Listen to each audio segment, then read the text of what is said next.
प्रेम से बोलिए ग्यारस माता की जय। मित्रों, आज एकादशी व्रत है और आज के दिन आप सभी सुनेंगे ग्यारस माता की कथा और आरती। ग्यारस माता की कथा को पूर्ण श्रद्धा भाव और विश्वास के साथ सुनने से ग्यारस माता भक्तों पर अपनी कृपा करती हैं और हर मनोकामना को पूर्ण करती हैं। तो आइए पूर्ण श्रद्धा भाव के साथ ग्यारस माता की कथा को सुनते हैं। एक बार एक राज्य में एक राजा रहा करता था। राजा बहुत ही बुद्धिमान और बलशाली था। राजा सदैव अपनी प्रजा का बहुत अच्छे से ध्यान रखता था। प्रजा भी अपने राजा को बहुत पसंद करती थी। राजा की दो बेटियां थी। राजा अपनी दोनों बेटियों से बहुत प्रेम करता था। राजा की छोटी बेटी देखने में बहुत सुंदर और आकर्षक थी और राजा की बड़ी बेटी छोटी बेटी के मुकाबले थोड़ा कम सुंदर थी। राजा की छोटी बेटी ग्यारस माता का पूजन किया करती थी और सभी लोग राजा की छोटी बेटी से बहुत प्रेम करते थे और बहुत प्रशंसा किया करते थे। राजा भी अपनी छोटी बेटी को बड़ी बेटी से अधिक प्रेम करता था, जिस कारण राजा की बड़ी बेटी को अपनी छोटी बहन से बहुत नफरत होने लगी थी। राजा की दोनों बेटियां जब बड़ी हो गई तब एक पड़ोस राज्य में रहने वाला राजकुमार राजा की बड़ी बेटी के लिए रिश्ता लेकर आया।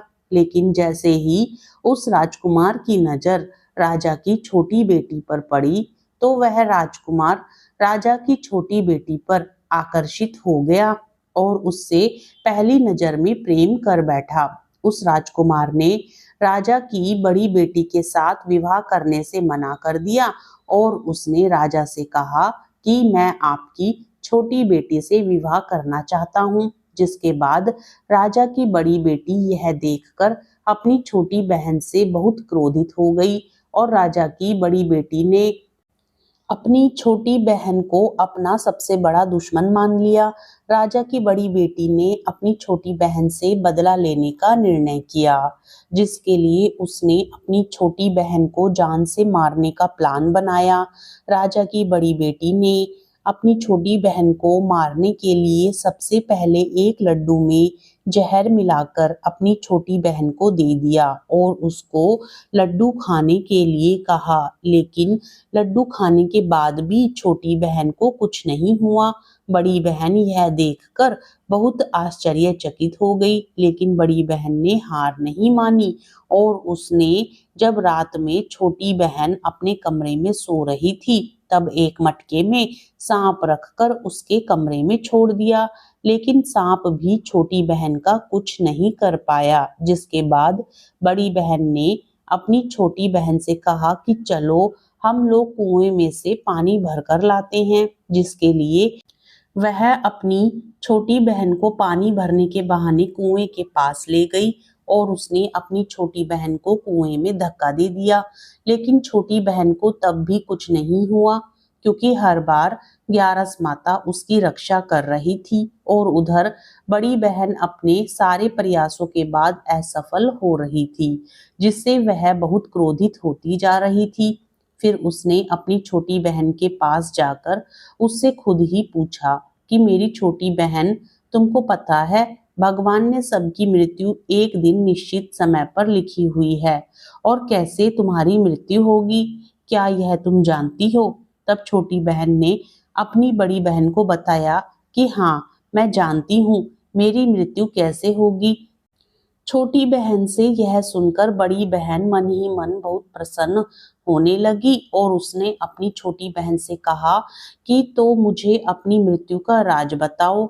छोटी बहन ने अपनी बड़ी बहन से कहा कि मेरी मृत्यु तो एक तोते में है, जो तोते के गले में एक हार है, उससे मेरी मृत्यु होगी। जब तक कोई भी व्यक्ति तोते को मारकर वह हार अपने गले में पहनेगा तो मैं मूर्छित हो जाऊंगी और जैसे ही उस हार को अपने गले से उतारेगा तो मैं वापस से जीवित हो जाऊंगी। अपनी छोटी बहन की मृत्यु का राज जानकर बड़ी बहन बहुत ही खुश हो गई और उसने अपनी छोटी बहन को मारने के लिए उसके पालतू तोते को ढूंढना शुरू कर दिया। और छोटी बहन को इस बात का आभास हो गया था कि कोई उसकी जान लेना चाहता है, जिसके लिए वह अपने पिताजी के पास गई और उसने अपने पिताजी से कहा कि पिताजी, मेरी मृत्यु के बाद आप मुझे जलाइएगा मत, बल्कि आप मुझे अपनी पुरानी हवेली में एक पलंग में लिटाकर छोड़ दीजिएगा। अपनी छोटी बेटी की यह बात सुनकर राजा बहुत आश्चर्यचकित हो गए। राजा ने अपनी छोटी बेटी से पूछा, बेटी तुम यह क्या कह रही हो?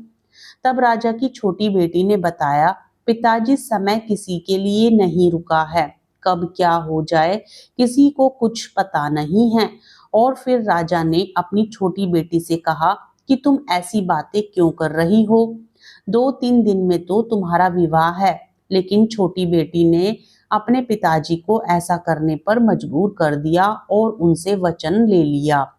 राजा ने भी अपनी छोटी बेटी की बात स्वीकार कर ली और 2-3 दिनों के बाद जब शादी का समय आया, तब राजकुमार बारात लेकर राजा के घर आया और राजकुमार और राजा की छोटी बेटी का विवाह शुरू हो गया।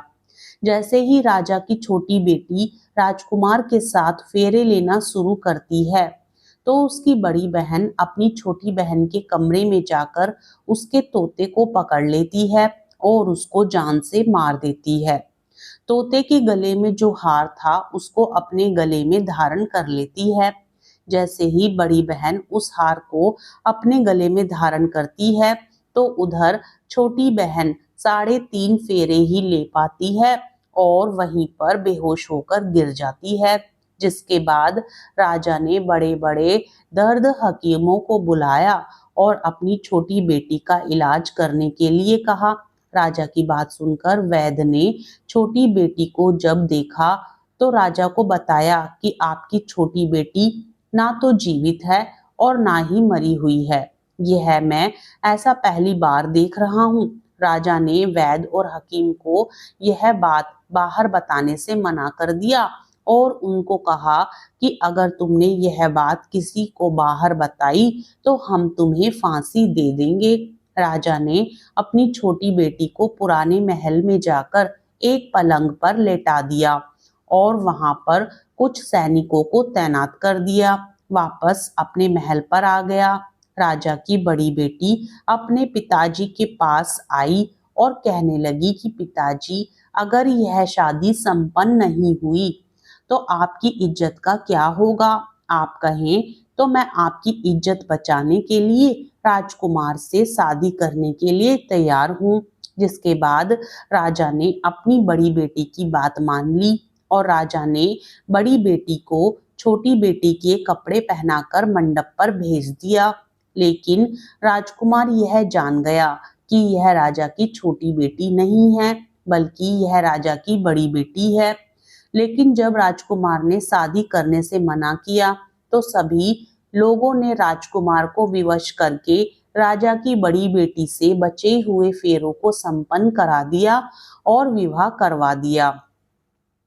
जिसके बाद राजकुमार राजा की बड़ी बेटी को अपने महल ले गया। राजकुमार राजा की बड़ी बेटी से ना तो बात करता था, ना ही उसको पसंद करता था और ना ही उसके आसपास भटकता था। और राजकुमार ने यह फैसला लिया था कि वह अपनी प्रेमिका को ढूंढ कर रहेगा और यह जानकर रहेगा कि उसके साथ क्या हुआ है।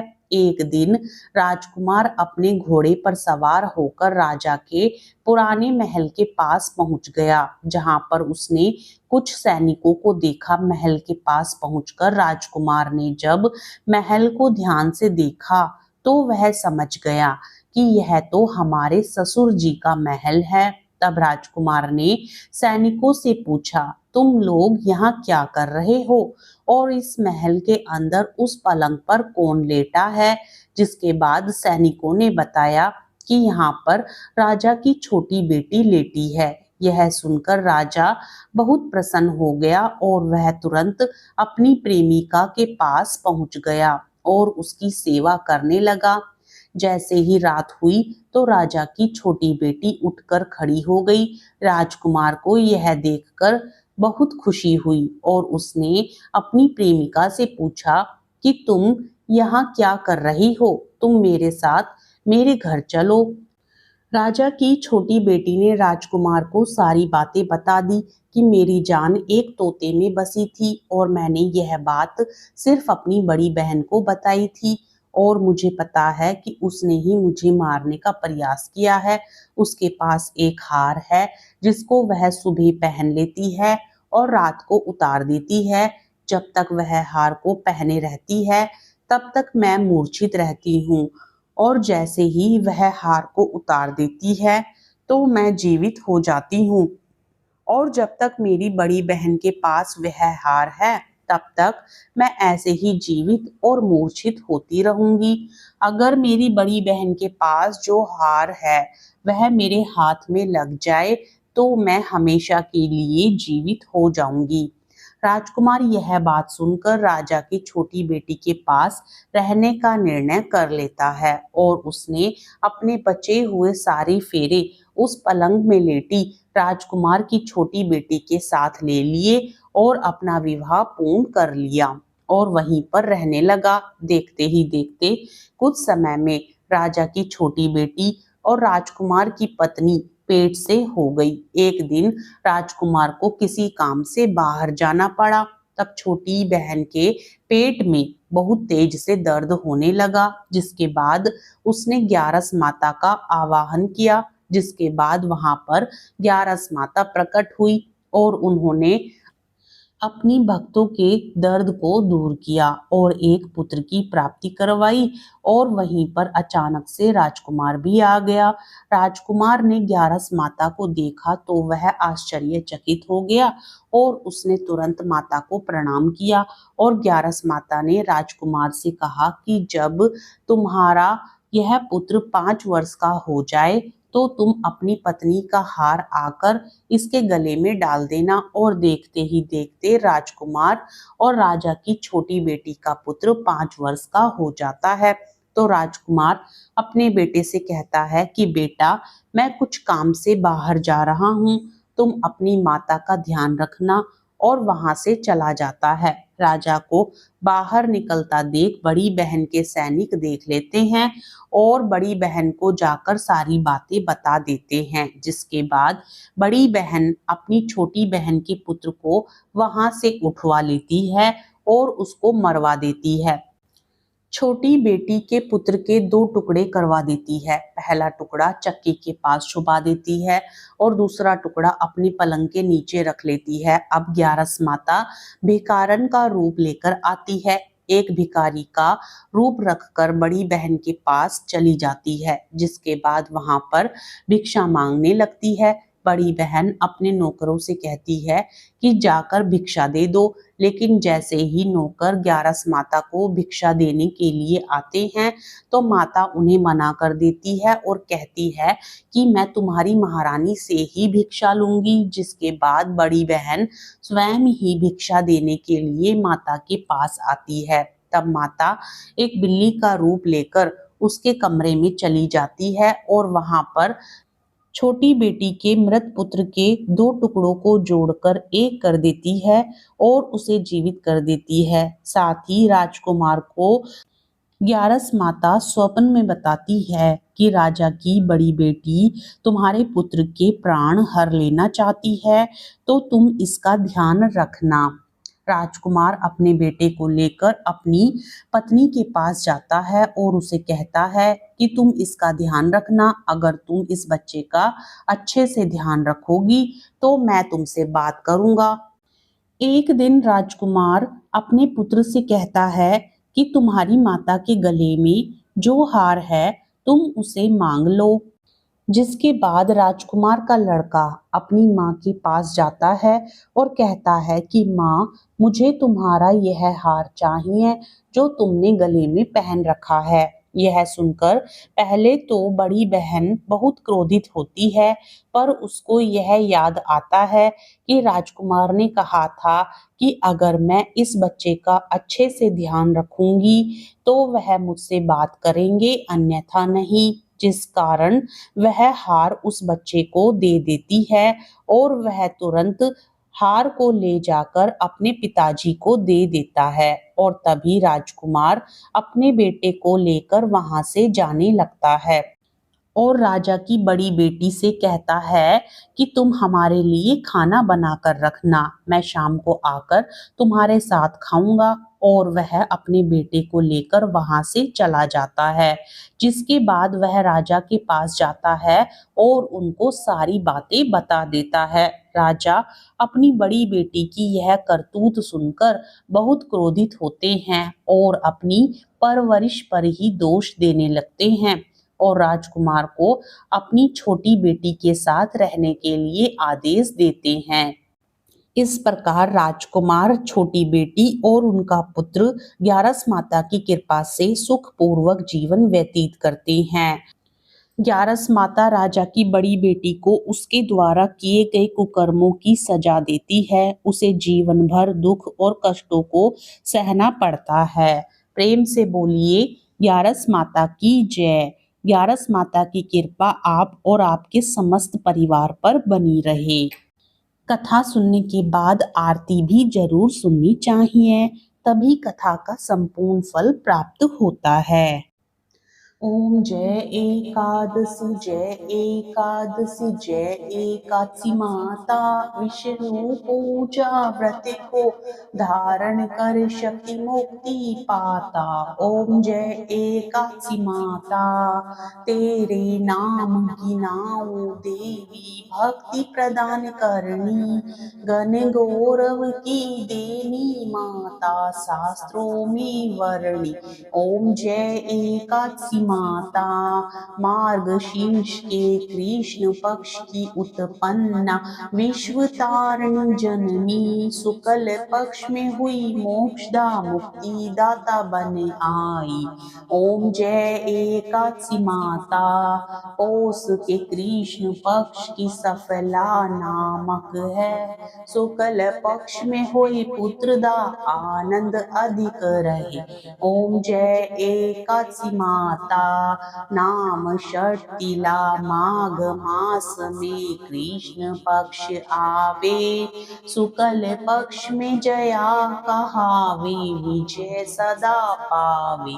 ओम जय एकादशी माता, विजया फागुन कृष्ण पक्ष में, शुक्ला आम्ल की पाप मोचनी कृष्ण पक्ष में, चैत्र महाबली की। ओम जय एकादशी माता, चैत्र शुक्ल में नाम काम दा धन देने वाली, नाम बरूथनी कृष्ण पक्ष में वैशाख महावाली। ओम जय एकादशी माता, शुक्ल पक्ष में होए मोहिनी अपरा ज्येष्ठ कृष्ण पक्षी, नाम निर्जला सब सुख करणी, शुक्ल पक्ष रखी। ओम जय एकादशी माता, योगिनी नाम आषाढ़ में जानो कृष्ण पक्ष करनी, देव शयनी नाम कहायो शुक्ल पक्ष धरणी। ओम जय एकादशी माता, कामी का श्रावण मास में आवे, कृष्ण पक्ष कहिए, श्रावण शुक्ला होए पवित्रा, आनंद से रहिए। ओम जय एकादशी माता, अजा भाद्रपद कृष्ण पक्ष की परिवर्तनी शुक्ला, इंदिरा अश्विन कृष्ण पक्ष में व्रत से भवसागर निकला। ओम जय एकादशी माता, पापान कुशा है शुक्ल पक्ष में, आप हरण हारी, रमा मास कार्तिक में आवे, सुखदायक भारी। ओम जय एकादशी माता, देवोत्थानी शुक्ल पक्ष की दुख नाशक मैया, पावन मास में करूं विनती पार करो नैया। ओम जय एकादशी माता परमा कृष्ण पक्ष में होती जन मंगल करणी। शुक्ल मास में होए पद्मिनी दुख दारिद्र हरणी। ओम जय एकादशी माता जो कोई आरती एकादशी की भक्ति सहित गावे जन गुर दीता स्वर्ग का वासा निश्चय वह पावे। ओम जय एकादशी माता। आपको कथा अच्छी लगे तो वीडियो को लाइक करें, वीडियो को शेयर करें और साथ ही चैनल को सब्सक्राइब करके कमेंट बॉक्स में ग्यारस माता की जय भी जरूर लिखें। प्रेम से बोलिए ग्यारस माता की जय।